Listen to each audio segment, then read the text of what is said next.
Hello and welcome to two sessions on primary religious education for the SCITT programme.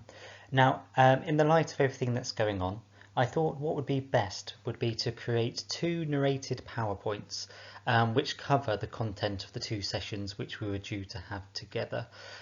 So the benefit of doing it this way is I'll talk over the main bits of the slide and you can move on whenever you feel ready to, and there'll be separate tasks within to prompt a bit of reflection.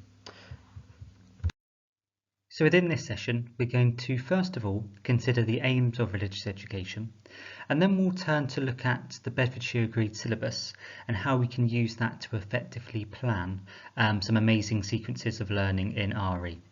Next time, we're going to spend a bit of time looking at some different activities within units which you could use in Magpie, and I'll also signpost you towards some resources which you can use.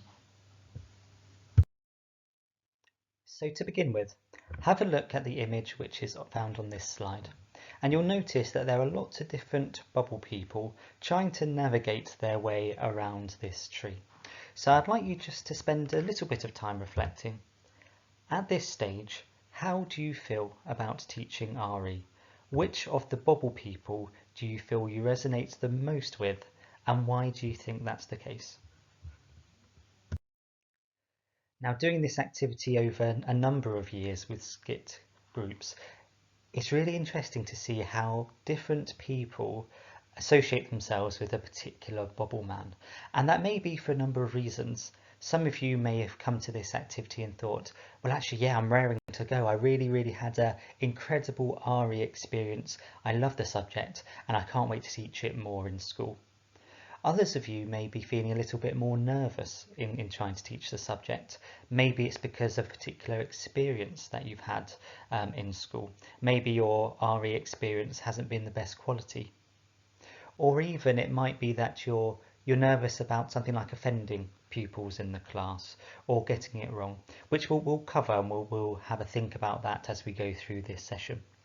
But it's really important to think about our inverted commas baggage, because who we are as a person and as a teacher and what we value will reflect itself in various ways across all subjects. But in this instance, we're thinking about religious education. So maybe it's our particular view of the value of the subject, or maybe it's our perception of religion and belief, and that will colour how we influence and how we plan and how we question within the subject. I think it's really important to be mindful of that, because that will be going on unconsciously, and if we can bring that to the forefront of our minds and be more conscious about that, ultimately that will make us better teachers. So we're now going to play a game of true or false. On the following slides, there will be a number of statements for you to think about. I want you to consider whether you believe them to be true or whether you think they are false. The slide after each of the statements will provide a little bit of an explanation as to why it is correct or incorrect.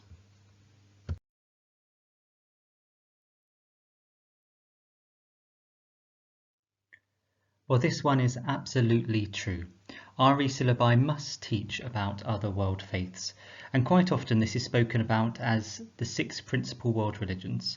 So pupils should encounter through their curriculum experience from early years all the way through to sixth form Christianity, Judaism, Buddhism, Sikhism, Islam and Hinduism.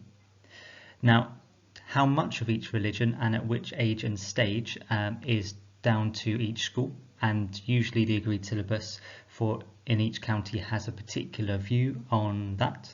And in law, Christianity should take up at least half of the curriculum time for RE.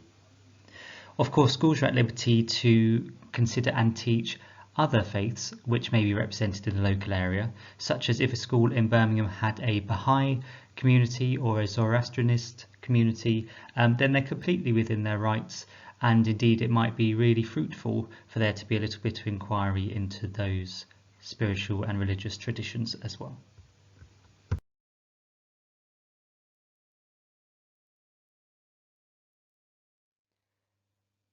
Schools must provide every pupil aged 5 to 18 with religious education, including children in reception. Again, this is true. Every pupil on roll at the school is entitled and should be receiving religious education. Where it gets a little bit fuzzy in practice is that there is no legal obligation to fulfill a certain amount of hours for each subject. So it may be that a sixth form or college says, well, we offer an option of religious education or philosophy and ethics or of another iteration of the subject, and pupils can select it if they wish to, and other pupils may get RE days within that.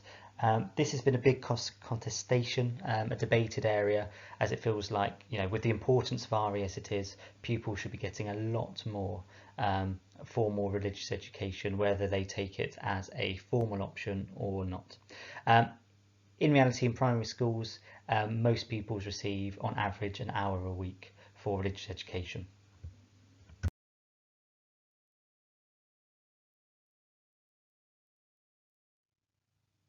This one is true. Parents/carers have the right to withdraw their children from any parts of the RE syllabus with which they are not happy. Now, to give a little bit of historical context here, before the 1960s, and the 1960s included, religious education was called religious instruction, and it was very much confessional in the sense of the subject was there to allow pupils to explore Christianity with a view to them becoming Christian themselves, or assuming that they were already Christian. So the right to withdrawal emerged as a conscience clause. So if parents or carers felt that that was inappropriate, then they could challenge that and seek a right of withdrawal. Now today, RE is an academic and objective subject, so there is no aspect of confessionalism within it, and this right of withdrawal does stay in play. And if a parent or carer was to make a right of withdrawal, usually that then leads to a conversation with the head teacher, and the head teacher will then outline what the purpose of the subject is, which usually allays any concerns or fears. And still legally, parents do have that right of withdrawal.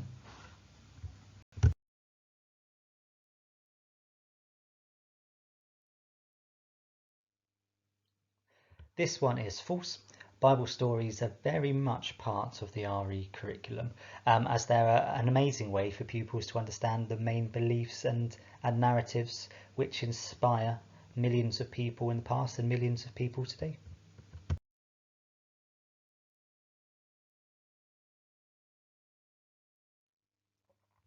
So, RE can be delivered through school assemblies or collective worship. Now this one is false. Although there quite often can be some similarities in the aspects which pupils think about through RE or collective worship, such as particular stories or characters, RE is very distinct as an academic subject, and collective worship again is separate, as they're both fulfilling completely different purposes and are separated in law.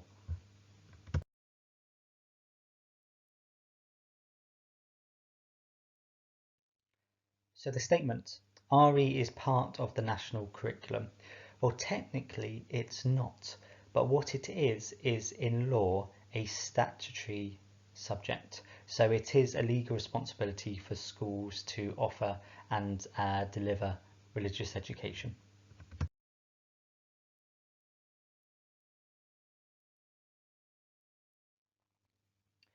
There must be more teaching about Christianity in an RE scheme of work than about other faiths. Now within a scheme of work, this one will definitely be false, because you could have a scheme of work on Hinduism or Buddhism or Sikhism. But across each age phase, there should be at least 51% of Christianity. Now that may be considered to be units on Christianity specifically, such as a unit on beliefs on salvation, or the church, or the concept of God in Christianity. But that could also be within what's called thematic units. And thematic units are those units where you take 2 or 3 religions side by side and do a bit of comparison. So it could be that you're looking at pilgrimage within Islam, Christianity and Judaism, or you're looking at prayer within 3 different religions. Now, if Christianity is taught within that, then that can also count towards that 51% or more of curriculum time for Christianity.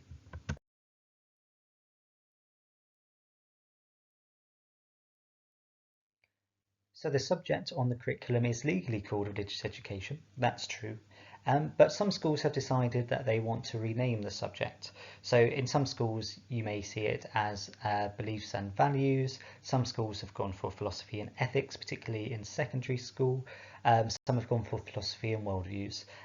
So there'll be various names, but in primary schools it's quite rare for them to be known as anything different from religious education.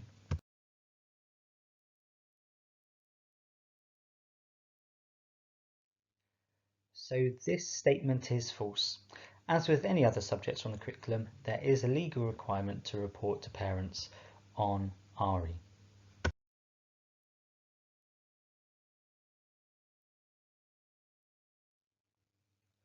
Now this one's a really interesting one because it is true to an extent. So each local authority, such as Central Bedfordshire, Bedford Borough, Hertfordshire, Suffolk, must write every 5 years or revise their own RE syllabus. Now the thinking behind it is that if RE syllabus and curriculum design is thought about locally, then that curriculum can be tailored more appropriately to the pupils within that local authority. For instance, if you were to have a local authority bang in the middle of London, their pupils and the communities that they'll be living and growing up in will be completely different to those in rural Norfolk. So each local authority does write its own RE syllabus, and we have one in Bedfordshire. That said, that's only a legal requirement for schools to follow if they are community schools or VC schools. So if your school is a voluntary aided, a VA school, or it's an academy, they don't have to follow the local agreed syllabus. However, they can adopt it and they can pick and mix and kind of choose what they want to from the syllabus, but also draw from other syllabi elsewhere. So going through those true or false, hopefully it's emerged that RE has a bit of an interesting standing and a little bit of an interesting history that goes behind it. And I'll be more than happy to clarify or go through some of those aspects through a Zoom conversation if you think that would be useful. But where we've landed now is the question, why do we teach RE? And you'll find on the right lots of different aims or purposes for the subject that have been taken from different reports from the subject over the last 10 or 20 years. Now what I'd invite you to do now is to take each of them in turn and rank them. So you might want to look at the diamond 9 on the left and decide which of those aims or purposes for RE do I feel is the most important one and would go in the most important box at the top. And then which would be the second and third most important ones in my view, which would go in the 2 boxes just below it. And which one then do I think is the least important? Which of those aims on the right do I think is the least important, or perhaps I even violently disagree with, and would place that at the bottom. You may want to rank these in a different way, perhaps from agree the most all the way through to disagree the most. But just have a think now, which of those aims and purposes are most important in your opinion? So hopefully you found that activity useful, and certainly there are here displayed 9 different aims for the subject which have emerged over the last 30, 40, 50 years in RE. However, there's kind of a bit of a pedagogical challenge which emerges, because if we take perhaps 6 or 7 of these aims and we consider them to be important in the subject, well, if we've only got an hour a week, we need to decide, well, which ones are we going to focus on this time? Which ones are important in Key Stage 1? Which ones will be important in Key Stage 2? Which ones might even be a little bit more appropriate for Key Stage 4? Or perhaps there are those that are important all the way through. And so it's really important, there's lots of thinking going on in schools at the moment about what is our really clear intent within the subject and therefore within each unit and each lessons. And perhaps there's a case to be made, as we'll discuss in the next slide, about dovetailing some of these aims and purposes together to have something that's a little bit more clear and purposeful. Now, there are a few of those aims which I think should be questioned. So one of them, of course, being to make pupils religious. That one's very much outdated and is not an aim of the subject in any way, shape or form. Another aspect which we could question is the bottom one, the aim to teach pupils what is right and what is wrong. Well, that's very subjective. What I think is right and what I think is wrong may be completely different to what you think or what pupils may think.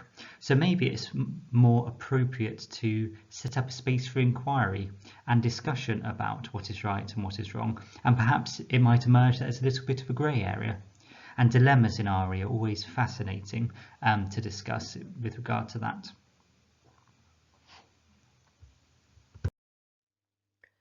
Now, being mindful of all of these different aims and purposes for the subject and the subject community, over the last few years there's been a real effort and a push to bring them all together in order there to be a clear single purpose for the subject.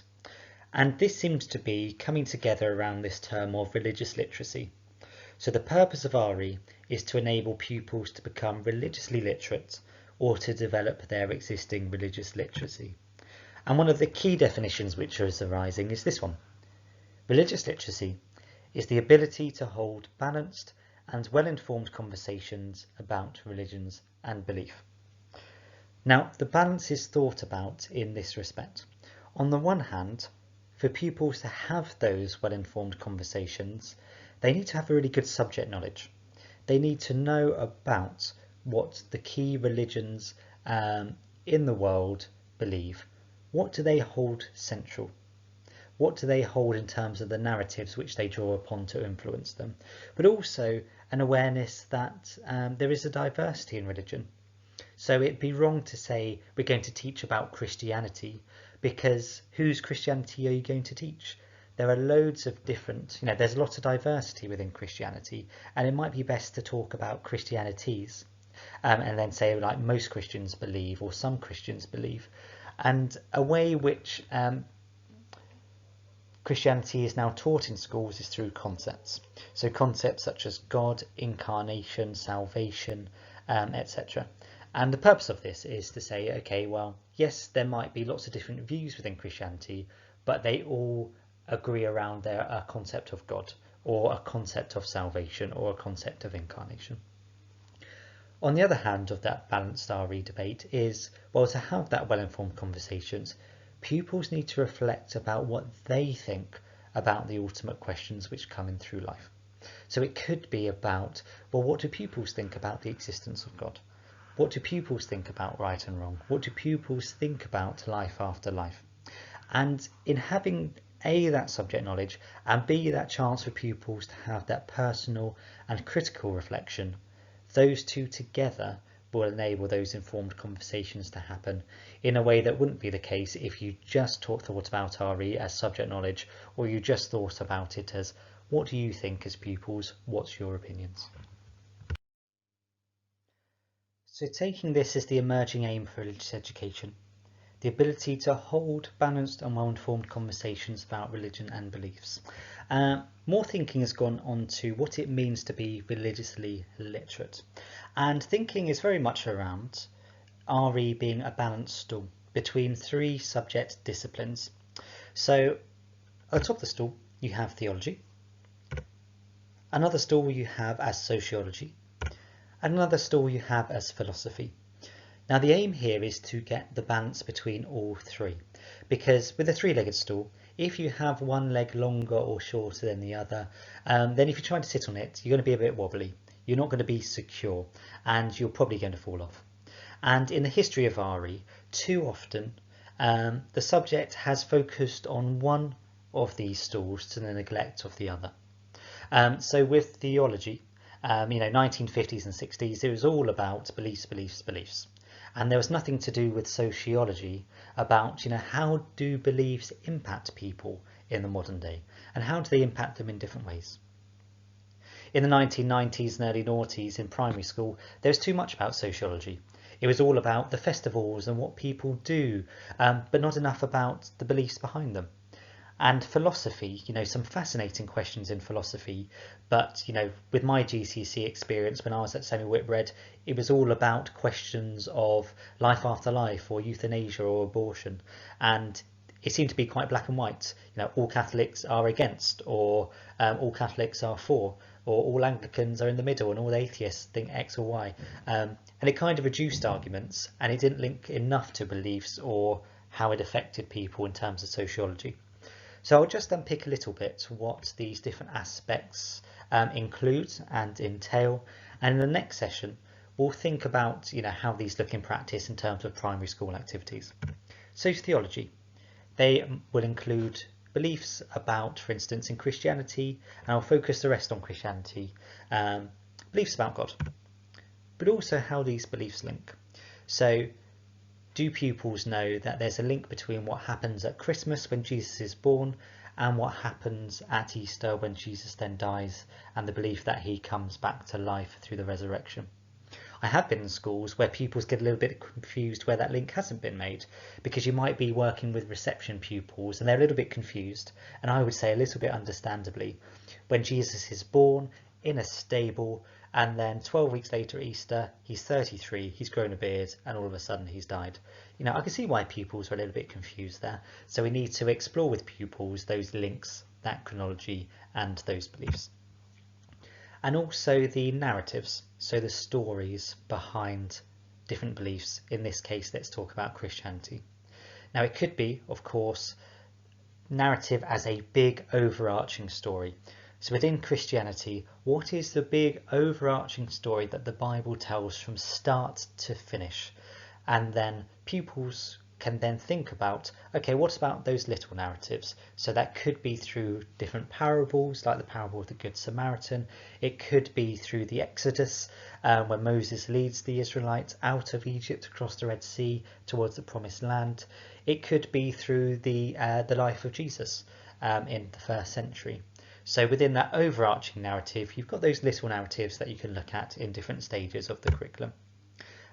And asking pupils to inquire into sacred texts. So let's look at the Bible and different stories and events within the Bible, and have a think about, what do Christians believe and how do they get it from these texts? What do these texts say, or what might these texts say? Once we've explored with pupils those beliefs, we can then think about sociology. So what do Christians do in their lives because of their beliefs? So it could be to do with places of worship, the church. It could be to do with festivals such as Easter, Christmas, harvest. It could be rites of passage, baptism, confirmation. It could be clothing, or different expressions of that belief that we want to look into. And again, going into that expression, we can think about, well, how do some Christians express their religiosity, their beliefs, their love for God through different ways? So it could be through art, it could be through architecture, it could be through what they choose to do with their lives in terms of their vocation. Many Christians are inspired to go into charitable work or do various other things to show their love and their relationship with God. And it could be about courageous advocacy. So that's kind of the social action. So it could be, we're standing up for this injustice that we see is in society. An example could be William Wilberforce in the 18th century standing up against the slave trade, influenced as he was from his Christian beliefs. But thinking once again about that Christianity is very diverse. So what's the diversity of Christianity in the local area? You may have an Anglican church down the road and a Methodist church or a Catholic church or a Pentecostal church. Diversity of Christianity nationally, and diversity of Christianity across the world. And there are loads of rich resources that schools draw upon in order for pupils to understand that diversity. But it's important for us as teachers not to put across the view that Christianity is monolithic, that all Christians look like this and do this in the same way every Sunday in the church that looks exactly like this. But then philosophy. So philosophy, literally in Greek, is lover of wisdom. So it might be questions like, well, what is good?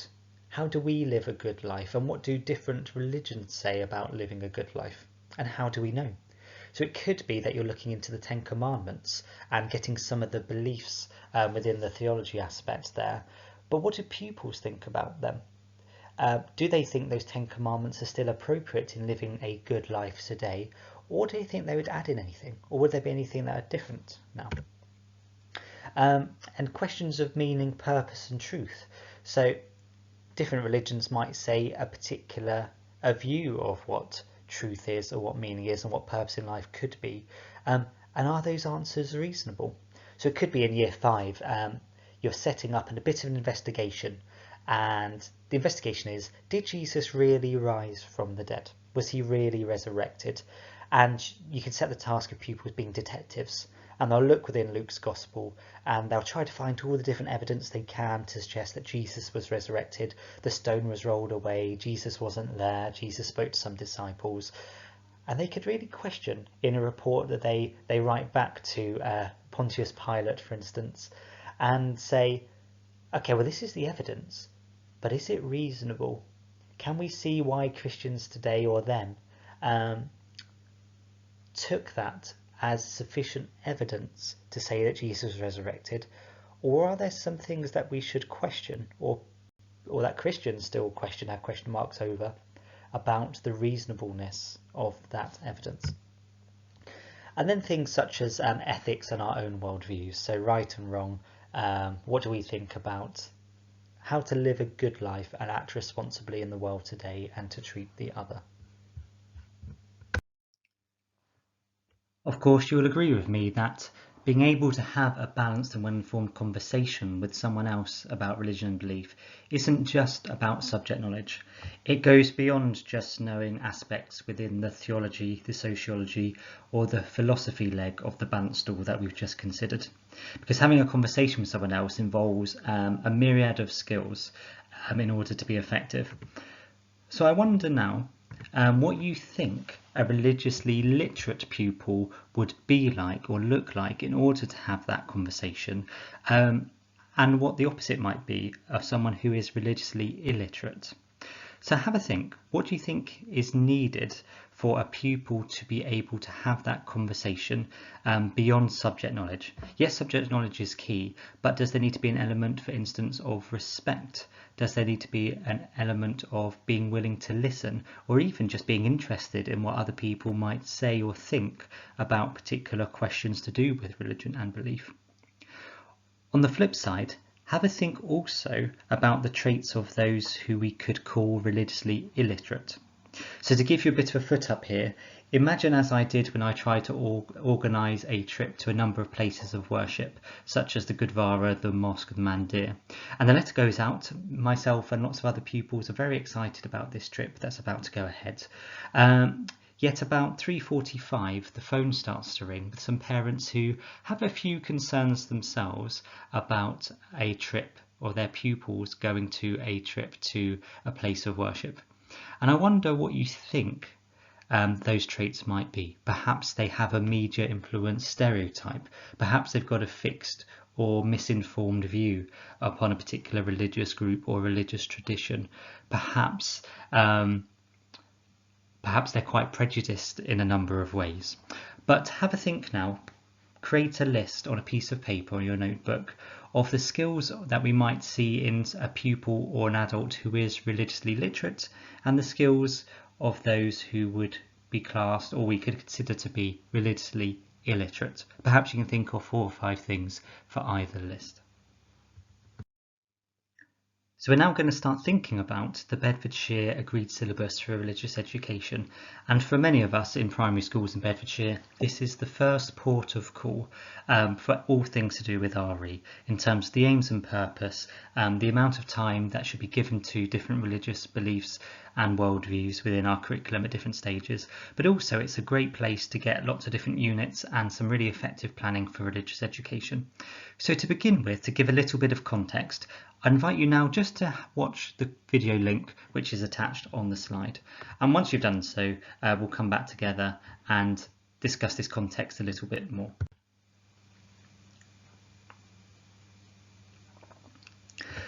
So there's many overlaps and themes that we could magpie from this video to think about where and why this Bedfordshire Agreed Syllabus is the way that it is.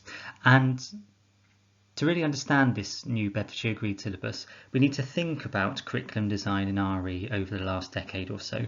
And nationally, there were many criticisms about curriculum design for RE, particularly in the primary school. So a few of these were as follows. First of all, there was not much progressive or systematic study of core beliefs.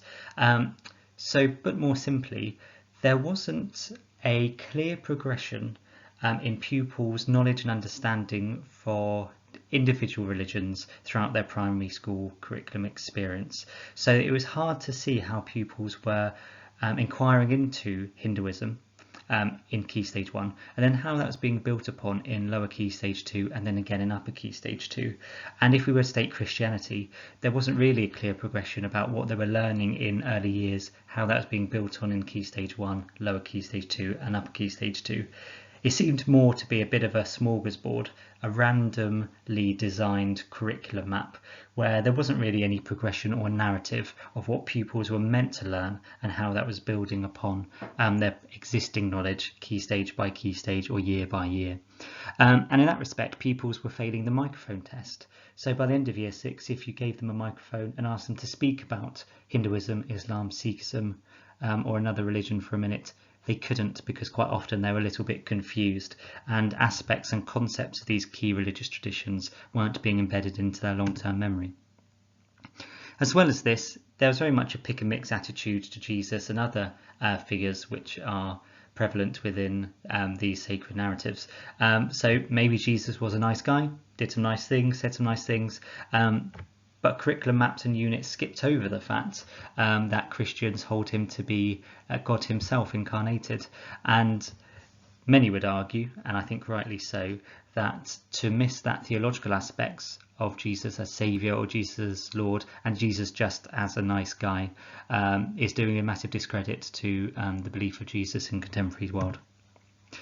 The use of stories to explore personal feelings, so it became very much more like PSHE citizenship, and it lost lots of its rigour because texts weren't being used as a way to tap into some of these incredible narratives which underpin the beliefs and ways of living for billions of people today.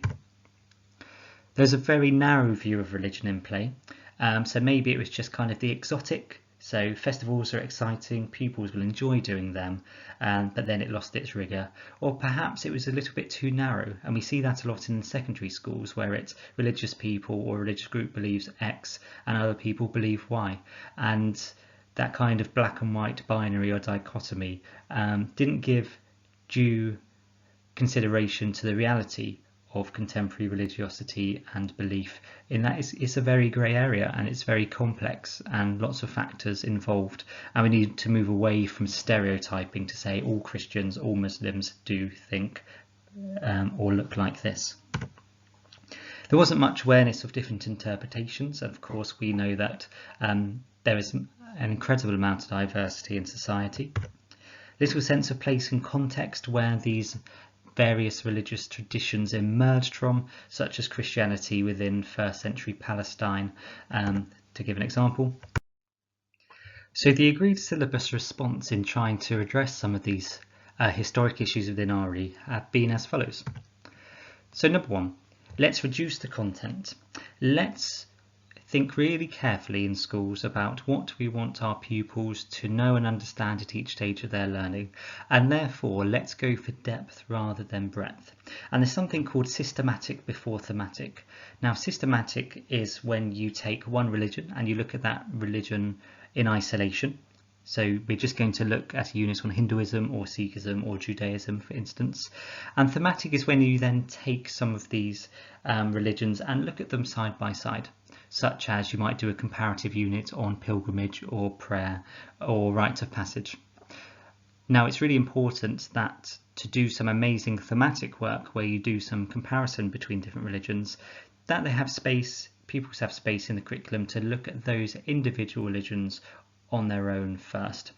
it would make little sense for pupils to have looked in Key Stage 1 at Christianity and Judaism, and then at the end of Year 2 ask them to compare Christianity, Islam, Judaism and Sikhism, where they may not have looked at Islam or Sikhism in any significant depth before that stage. Again, let's think really coherently about what we select in terms of our units. So we can see that narrative that pupils are learning about this in Sikhism in Key Stage 1, and then they're building on their knowledge on Sikhism in Key Stage 2. So there's a clear reason and intent for each unit rather than something that just seems randomly placed. And being aware as teachers what pupils are meant to be learning in the age group that we're teaching them, but also, even more importantly, what knowledge they should have had from previous RE experiences in the school in earlier age phases, but also where they're next going to go to in their next terms of learning, so that we can really support them and scaffold them in the learning which they're going to do in future year groups. It's going to be a spiral curriculum so that pupils will increase their understanding of different religions as they go through the school, as they don't look at just Islam once, but they may look at Islam several times, or same with Hinduism, Sikhism. Units take account of all aspects of the balanced stool, and we'll see this shortly in the planning, where we can see the theology, sociology and philosophy, or in other words, believing, living, thinking across the different units. The units within this agreed syllabus explore the impact of beliefs on living today. They weave in personal reflection and response for pupils, which we discussed was a really important part of being religiously literate. We're now going to start to go into greater depth into the Bedfordshire Agreed syllabus, and within the online platform which you'll be able to access, you'll see a copy towards the Bedfordshire Agreed syllabus that you can start to have a look at. But on this slide are lifted the principal aim of RE from the Bedfordshire Agreed syllabus, kind of the pedagogical cycle in the bottom left of making sense of beliefs, understanding the impact and making connections. And then on the right hand side, you've got more of an explication of the threefold aim of RE. So just spend a bit of time now having a look and a read at these aims and cycle for RE. So on this page is one of the examples of a unit from the Bedfordshire Agreed syllabus. Now each unit is roughly 6 to 7 hours worth of content, and they try to balance those three aspects of the balanced stool of beliefs, impacts, connections. You'll notice that for each of the units there is a driving inquiry question. So in this instance it's, what do Christians believe God is like? Now these unit questions are great because they're relatively open and they don't have a simple answer to answer them, which means that there can be different perspectives and answers towards that question, because one people may say that Christians believe God is like this and other Christians believe God is like this. On the left hand side you've got the learning outcomes, and it's really important to have those in mind at the end of the unit so you can plan towards meeting those as you go through. So you have a few for making sense of belief, a few learning outcomes for understanding the impact, and a few for making connections. On the right hand side you've got some ideas and some content for learning. So here are a few examples which you can draw upon in meeting the unit expectations, but they're not a straitjacket. So you can amend them, you can add in different resources or different ways which you feel would be best for your pupils to meet those learning objectives. Now this is based on an activity and a display which I nicked from Twitter. Teaching is all about magpieing. So here's one which I put in my classroom, and it's called a Goddle board. So in the middle is any questions for religion, and there are lots of speech bubbles which I printed and cut out, and I asked pupils to write on a question they had to place on the board. Now this was useful for a number of reasons. First of all, there is absolutely no way that anybody can know absolutely all there is to know about different religions and beliefs in society. It's not going to happen. They're too rich, they're too broad, they're too wide. So this gave me a really good excuse, if I was ever asked anything which I didn't know, to value people's questions and ask them, brilliant, that's a great question, why don't you put that on the Goddle display and put it on the board?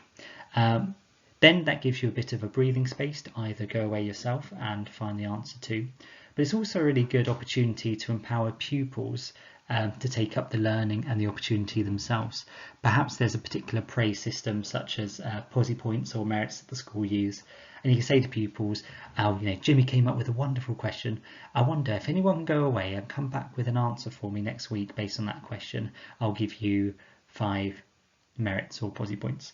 And it's just a really good way to stimulate curiosity and learning outside the classroom in between lessons. It's also quite useful if you're thrown a question which is you want to honour and answer, but now isn't particularly the right time for it, perhaps because of the flow of the lesson that you're trying to teach. You can ask pupils to put their question up there, and then you can return to that question with an answer or open it up for wider discussion at a time which is more appropriate.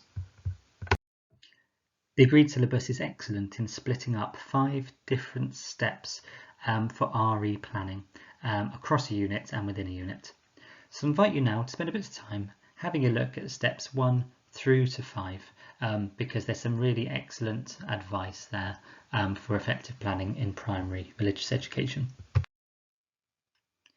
Now, incredible teaching in any subject will have in mind these few questions, because it's well worth thinking not only about the outcomes and the learning which we're hoping the particular unit we're teaching will give to pupils, be that in RE, maths, geography, but going beyond that, thinking, okay, what knowledge is this building on that pupils will already have through their curriculum experience in the school, and then also where will it go towards? So some of these questions here will be good. So how are pupils building on their knowledge and understanding, lesson by lesson and year on year and key stage on key stage? So if you're teaching Hinduism in year 3, what have they already done? And how are they building on that knowledge so that you're not already recapping what they've already done? And then what are they going to learn maybe further up in the school, say in year 6 on Hinduism? And how is what you're doing now with your class going to act as a really great springboard into what they're going to do in upper key stage 2? It's always good to keep in mind that less is more. Focus on depth rather than breadth. Let's go in deeper rather than doing so much and too much that their learning and understanding is shallow and quite often forgotten. So don't move on until you know pupils have understood it. So within your 6 lessons of learning into Islam, for instance, teachers that are often not confident tend to see those 6 lessons as 6 lessons. So regardless of how well they feel the pupils have learnt what the teacher intends them to learn, they kind of just skip through them anyway. But excellent teachers think, okay, this is the first lesson of Islam, this is what I want pupils to know. If I feel that we've cracked the nuts and pupils know it, then we're ready to move on to lesson 2. But if I don't think through my formative assessment that pupils have quite grasped it yet, we're going to redo lesson 1 in another means until I'm confident and pupils are confident that we know what we need to know from this inquiry, and then we'll move on to lesson 2. And don't be scared in doing that. That's incredible teaching and sadly doesn't happen enough in our schools. And third of all, systematic work informs great thematic work. So before pupils can compare religions, it makes sense that they have had a chance to look at those religions in their own right first. So to give an example of this, a thematic work on pilgrimage where pupils look at Christianity and Islam will be amazing if they've already looked at Christianity and Islam there first. If you get a unit where in year 1, year 2 pupils have looked at Christianity and Islam, and then they do a unit of work on prayer and they look at Christianity, Islam, and then almost randomly Sikhism and Hinduism and Judaism, that's a little bit unfair on those other 3 religions and on pupils, as they're looking into comparing 3 other religions across 2 they've already looked at in depth that they really haven't covered that much. So that draws a close to our first session on teaching RE in the primary school. I'd invite you now, as a task between this first session and the next session, to read the Bedfordshire Agreed Syllabus, particularly pages 1 to 18, as that will kind of recover and go further into the basics of teaching RE in Bedfordshire and in other counties. Lots of it there is very much transferable. and then just dip into some relevant age phases that you're either teaching at the moment or you're hoping to teach in the future. So perhaps you just want to look at Key Stage 1 RE, or you want to look at Upper Key Stage 2 RE, but just become familiar with the agreed syllabus, as for many it will become a fundamental document as we teach the subject. As I said, I hope it's been useful, and I'll be more than happy to answer any questions via Zoom over the next couple of days. Just get in contact with Jackie and she'll be able to organise that. Thank you ever so much. Bye.